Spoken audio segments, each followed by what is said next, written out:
Assalamu alaikum and very warm welcome. Uh, we have another grammar lesson, and this grammar lesson is on the use of imperative sentences. An imperative sentence that contains, the verb have as a helping and then a linking both. तो आज का जो lesson है इसमें ये जो present perfect है, लेकिन ये इम्पेरेटिव है, प्रेजेंट परफेक्ट इम्पेरेटिव। और आज के इस लेसन में फिर एक दफ़ा है और जो है वो एक ही सेंटेंस में जो एज ए हेल्पिंग और as a linking verb use होगा, और उसके बाद फिर एक और मेन या प्रिंसिपल वर्ब जो है वो भी यूज़ होगा। तो आज के ये जो वीडियो लेक्चर है ये 3 पार्ट्स पर मुश्तमिल होगा। तो प्रेजेंट परफेक्ट, पास्ट परफेक्ट और फ्यूचर परफेक्ट। तो जो आज का लेसन है इसको हम पहले ज़रा उर्दू में देखते हैं कि उर्दू में हम इसको किस तरीके से यूज़ करते हैं। तो मिसाल के तौर पे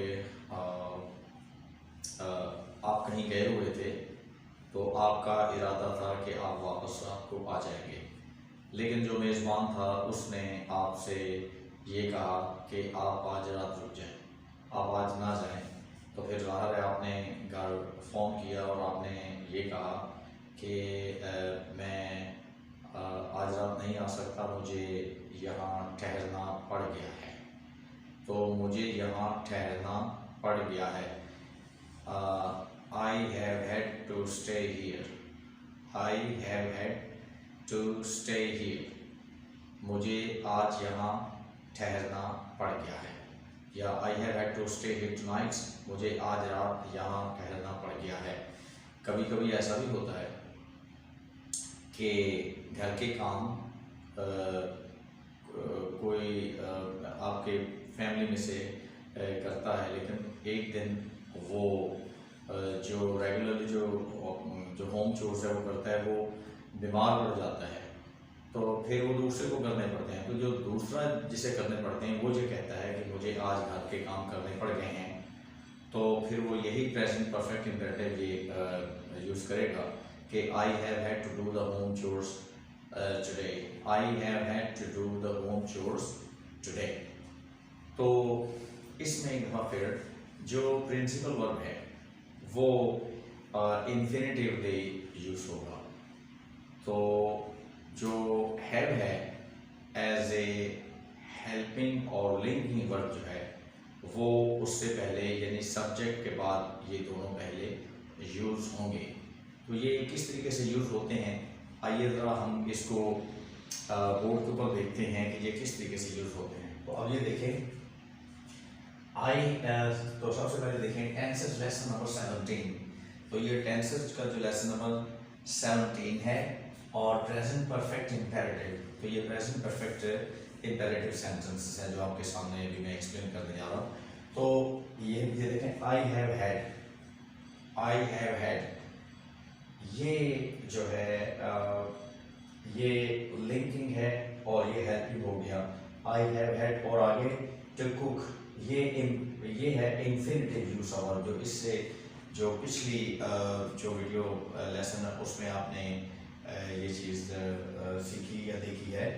तो I have had to cook food today, मुझे आज खाना पकाना पड़ गया है। तो आई हैव हैड, उसके बाद टू और उसके बाद फिर वर्ब अपनी बेसिक फॉर्म के साथ यूज़ हो रहा है।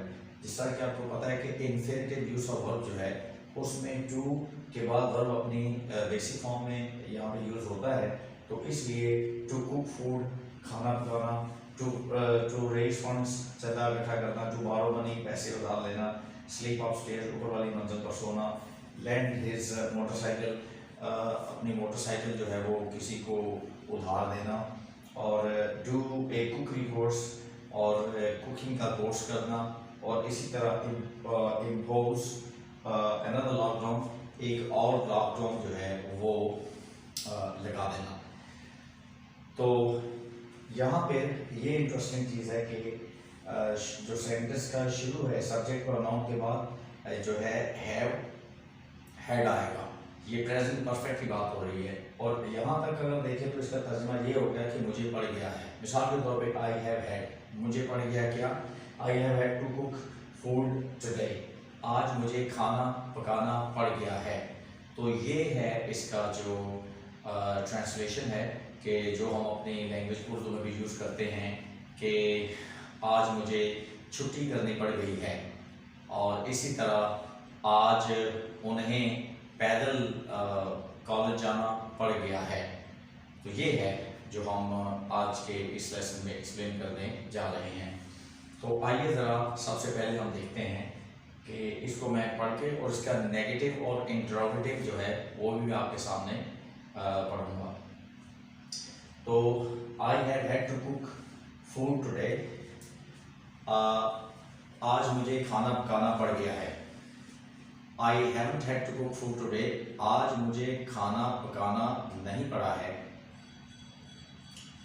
Have I had to cook food today, क्या आज मुझे खाना पकाना पड़ गया है। और number 2, we have had to raise funds today, we have had to raise funds today, आज हमें चंदा इकट्ठा करना पड़ गया है। We haven't had to raise funds today, आज हमें चंदा इकट्ठा करना नहीं पड़ा है।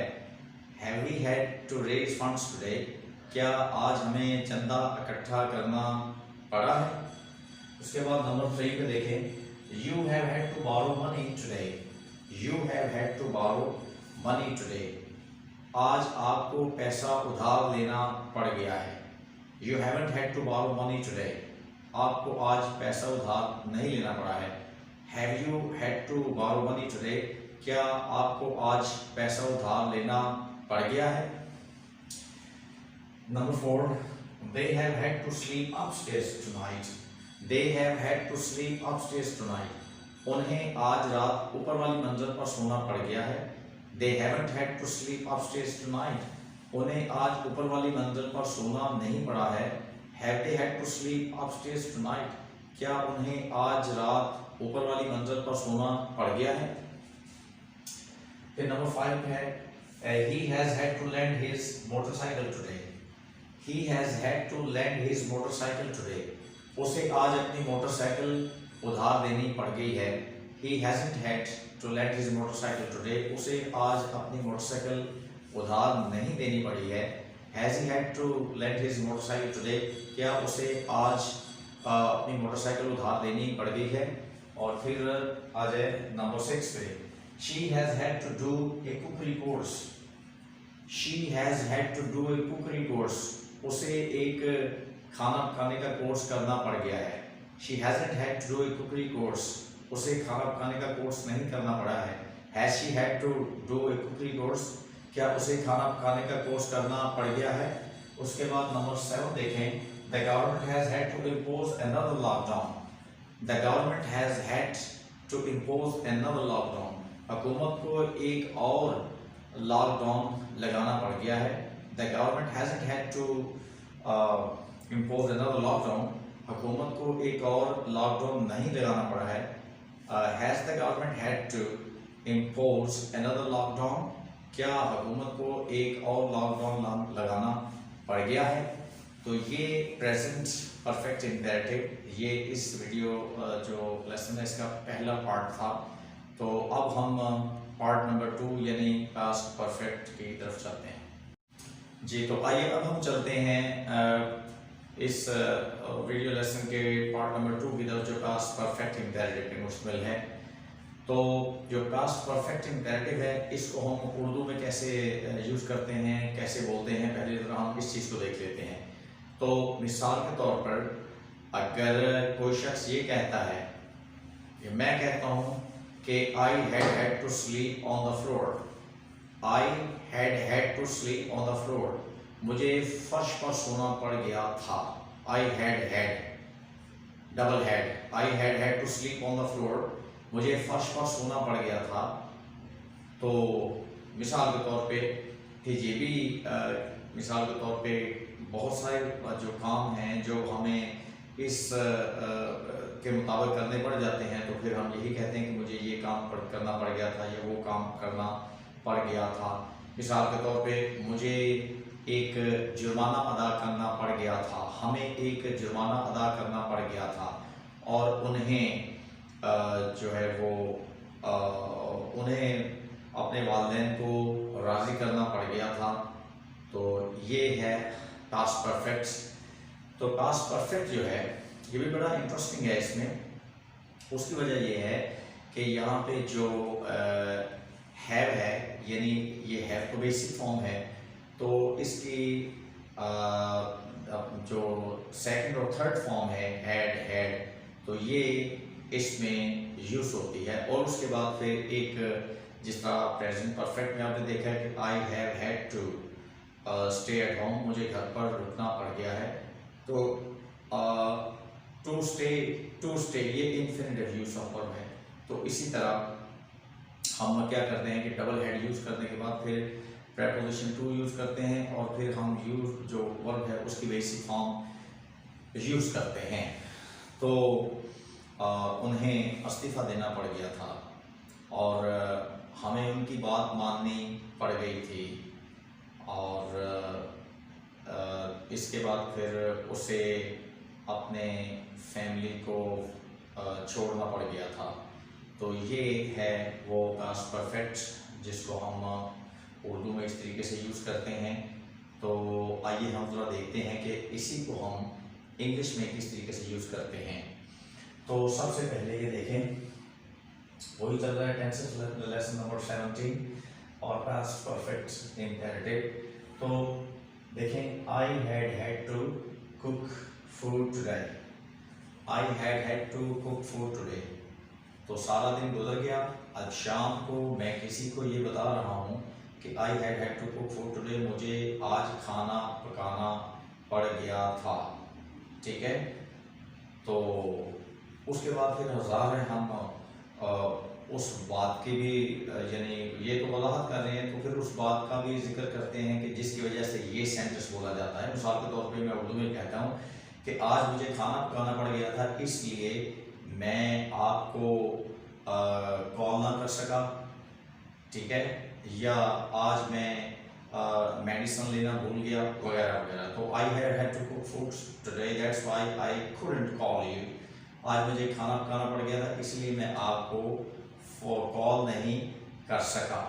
ठीक है, तो आइए ज़रा देखते हैं कि इसको हम फिर अफर्मेटिव और नेगेटिव और इंटरोगेटिव ये कैसे हम यूज़ करते हैं इसे।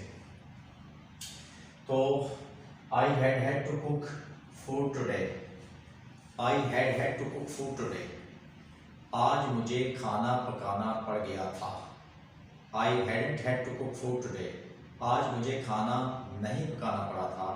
Had I had to cook food today, क्या आज मुझे खाना पकाना पड़ गया था। और उसके बाद we had to raise funds today, we had to raise funds today, आज हमें चंदा इकट्ठा करना पड़ गया था। We hadn't had to raise funds today, आज हमें चंदा इकट्ठा करना नहीं पड़ा था। Had we had to raise funds today, क्या हमें आज चंदा इकट्ठा करना पड़ गया था। फिर number 3, you had to borrow money today, you had to borrow money today, आज आपको पैसा उधार लेना पड़ गया था। you hadn't had to borrow money today, आज आपको पैसा उधार नहीं लेना पड़ा था।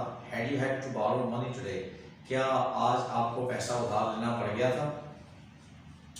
फिर नंबर 4 पे आ जाएं, they had to sleep upstairs tonight, they had to sleep upstairs tonight, उन्हें आज रात ऊपर वाली मंजिल पर सोना पड़ गया था। ये रात गुजर गई है और उसके बाद ये बात हो रही है कि they had to sleep upstairs tonight। तो बल्कि हम इसको इस तरह करते हैं कि इसको हम लास्ट नाइट कर लेते हैं। तो ये देखें,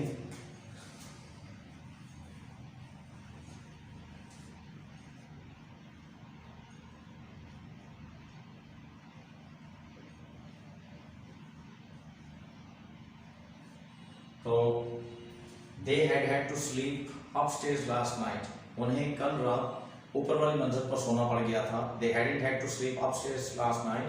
उन्हें कल रात ऊपर वाली मंजिल पर नहीं सोना पड़ा था। Had they had to sleep upstairs last night? क्या उन्हें कल रात ऊपर वाली मंजिल पर सोना पड़ गया था? अच्छा, उसके बाद हम चलते हैं यहाँ number 5. He had to lend his motorcycle today. He had to lend his motorcycle today. आज उसे अपनी मोटरसाइकिल उधार देनी पड़ गई थी। He hadn't had to lend his motorcycle today. उसे आज अपनी मोटरसाइकिल उधार नहीं देनी पड़ी थी। Had he had to lend his motorcycle today? क्या आज उसको अपनी मोटरसाइकिल उधार देनी पड़ गई थी? फिर नंबर 6 है she had to do a cooking course. She had to do a cooking course. उसे एक कुकिंग कोर्स यानी खाना पकाने का कोर्स करना पड़ गया था। She hadn't had to do a cooking course. उसे खाना पकाने का कोर्स नहीं करना पड़ा था। Had she had to do a cooking course? क्या उसे खाना पकाने का कोर्स करना पड़ गया था? फिर number 7, the government had to impose another lockdown. The government had to impose another lockdown. हुकूमत को एक और लॉकडाउन लगाना पड़ गया था। The government hadn't had to impose another lockdown. हुकूमत को एक और लॉकडाउन नहीं लगाना पड़ा था। Had the government had to impose another lockdown? क्या हुकूमत को एक और लॉकडाउन लगाना पड़ गया था? तो ये पास्ट परफेक्ट इम्पेरेटिव जो है मैंने आपके सामने एक्सप्लेन किया है और ये इस वीडियो का पार्ट नंबर 2 था। अब जो फ्यूचर परफेक्ट इम्पेरेटिव है उसकी तरफ चलते हैं और देखते हैं कि उसको हमने किस तरीके से यूज़ करना है। जी, तो आइए अब हम चलते हैं इस वीडियो के पार्ट नंबर 3 की तरफ जो कि फ्यूचर परफेक्ट पे है और इसमें भी जो फ्यूचर परफेक्ट में जो है वो लिंकिंग और हेल्पिंग वर्ब एक ही सेंटेंस में यूज़ हो रहा है और उसके बाद फिर एक प्रिंसिपल वर्ब जो है वो इन्फिनिटिवली यूज़ होगा। ठीक है, फ्यूचर के बारे में जब हम बात करते हैं तो हम ये कहते हैं कि वो एक सरकारी अफसर बन गया होगा। ठीक है, और इसी तरीके से वो एक सियासतदान बन गई होगी और फिर इसी तरह मैं एक सहाफ़ी बन गया होगा या बन चुका होगा। इस तरीके से हम यूज़ करते हैं। लेकिन जब हम फ्यूचर इम्पेरेटिव की बात करते हैं तो फिर हम ये कहते हैं कि मुझे बैरून मुल्क जाना पड़ गया होगा। ये फ्यूचर की बात हो रही है। मुझे बैरून मुल्क जाना पड़ गया होगा और इसी तरह हमें उनको राज़ी करना पड़ गया होगा और इसी तरह आपको मार्केट जाना पड़ गया होगा और इसी तरह फिर दे के बारे में उन्हें अपने वालिदैन पर इन्हिसार करना पड़ गया होगा। तो ये जो फ्यूचर परफेक्ट और इम्पेरेटिव सेंटेंसेस हैं ये इस तरीके से हम उर्दू में बोलते हैं। ठीक है, तो अब हम देखते हैं कि इसको हमने किस तरीके से अफर्मेटिव और नेगेटिव और इंट्रोगेटिवली बोलना है। तो लिहाजा आइए चलते हैं ज़रा बोर्ड की तरफ और देखते हैं कि ये किस तरीके से यूज़ हुए हैं। तो जैसा कि आपको पता है कि ये टेंसेस लेसन नंबर 17 है और अब ये फ्यूचर परफेक्ट इम्पेरेटिव है। तो अब जरा देखें कि I will have had to cook food. I will have had to cook food, मुझे खाना पकाना पड़ गया होगा। I won't have had to cook food, मुझे खाना पकाना नहीं पड़ा होगा। Will I have had to cook food, क्या मुझे खाना पकाना पड़ गया होगा। और उसके बाद नंबर 2 देखें, we will have had to raise funds. We will have had to raise funds, हमें चंदा इकट्ठा करना पड़ गया होगा। हमें और we won't have had to raise funds, हमें चंदा इकट्ठा नहीं करना पड़ा होगा। Will we have had to raise funds, क्या हमें चंदा इकट्ठा करना पड़ गया होगा। Number 3, you will have had to borrow money. You will have had to borrow money. आपको पैसा उधार लेना पड़ गया होगा. You won't have had to borrow money. आपको पैसा उधार लेना नहीं पड़ा होगा. Will you have had to borrow money? क्या आपको पैसा उधार लेना पड़ गया होगा? और Number 4, they will have had to sleep upstairs. They will have had to sleep upstairs. उन्हें ऊपर वाली मंजिल पर सोना पड़ गया होगा. They won't have had to sleep upstairs. उन्हें ऊपर वाली मंजिल पर नहीं सोना पड़ा होगा. Will they have had to sleep upstairs? क्या उन्हें ऊपर वाली मंजिल पर सोना पड़ गया होगा? और Number 5, he will have had to lend his motorcycle. He will have had to lend his motorcycle. उसे अपनी मोटरसाइकिल उधार देनी पड़ गई होगी. He won't have had to lend his motorcycle. उसे अपनी मोटरसाइकिल उधार नहीं देनी पड़ी होगी. Will he have had to lend his motorcycle? क्या उसे अपनी मोटरसाइकिल उधार देनी पड़ गई होगी? और उसके बाद फिर Number 6, she will have had to do a cookery course. She will have had to do a cookery course. उसे एक खाना पकाने का कोर्स करना पड़ गया होगा. She won't have had to do a cookery course. उसे खाना पकाने का कोर्स नहीं करना पड़ा होगा. Will she have had to do a cookery course? क्या उसे खाना पकाने का कोर्स करना पड़ गया होगा? और फिर Number 7, the government will have had to impose another lockdown. The government will have had to impose another lockdown. हुकूमत को एक और लॉकडाउन लगाना पड़ गया होगा. The government won't have had to impose another lockdown. हुकूमत को एक और लॉकडाउन नहीं लगाना पड़ा होगा. Will the government have had to impose another lockdown? क्या हुकूमत को एक और लॉकडाउन लगाना पड़ गया होगा? तो ये फ्यूचर परफेक्ट है. जो हम प्रेडिक्शन करते हैं या फ्यूचर के बारे में हम कोई बात कर दें, मुझे ये करना पड़ गया होगा, मुझे ये वो करना पड़ गया होगा, आपको ये करना पड़ा होगा, आपको वो करना पड़ा होगा, तो लिहाजा ये फ्यूचर परफेक्ट में आपने इम्पेरेटिव में देखा कि इसको हम उर्दू में कैसे यूज़ करते हैं और फिर इंग्लिश में हम उसको इस तरह यूज़ करते हैं जैसा कि मैंने अभी एक्सप्लेन किया है. तो ये जो है फ्यूचर परफेक्ट इम्पेरेटिव जो है ये तकरीबन कम यूज़ होता है, लेकिन यूज़ तो होता है और ये ग्रामर का हिस्सा है, टेंसेस लेसन्स का ये हिस्सा है. तो लिहाजा हमें इसको भी जो है वो प्रैक्टिस करनी चाहिए और अच्छे तरीके से प्रैक्टिस करनी चाहिए ताकि हम जब ये सामने आ जाए या इसकी बोलने की ज़रूरत पड़े तो हम इसे बोल भी सकें और हम इसको फिर लिख भी सकें. तो अब जो है ये तीनों पार्ट्स इसके कंप्लीट हो गए हैं और मैं फिर आपसे एक दफ़ा ये रिक्वेस्ट करूँगा कि जो वीडियोस हैं उनको शुरू से लेके आखिर तक देखा करें, क्योंकि ये एक ही वीडियो में 3 पार्ट्स हैं और यानी प्रेजेंट और पास्ट और फ्यूचर हैं. तो इसीलिए आपको मुकम्मल इसकी समझ उस वक्त आएगी कि जब आप इसके तीनों पार्ट्स को जो है वो स्टार्ट टू फिनिश देखेंगे. तो उम्मीद है कि आज की जो वीडियो है ये आपको पसंद आएगी और आप इससे बेनिफिट हासिल करेंगे अपने एग्ज़ाम प्रिपरेशंस के लिए या मुख्तलिफ टेस्ट जो है प्रिपरेशंस उनके लिए, क्योंकि ये चीज़ें उनमें बहुत ही हेल्पफुल जो होती हैं. तो आपका बहुत बहुत शुक्रिया. Thank you.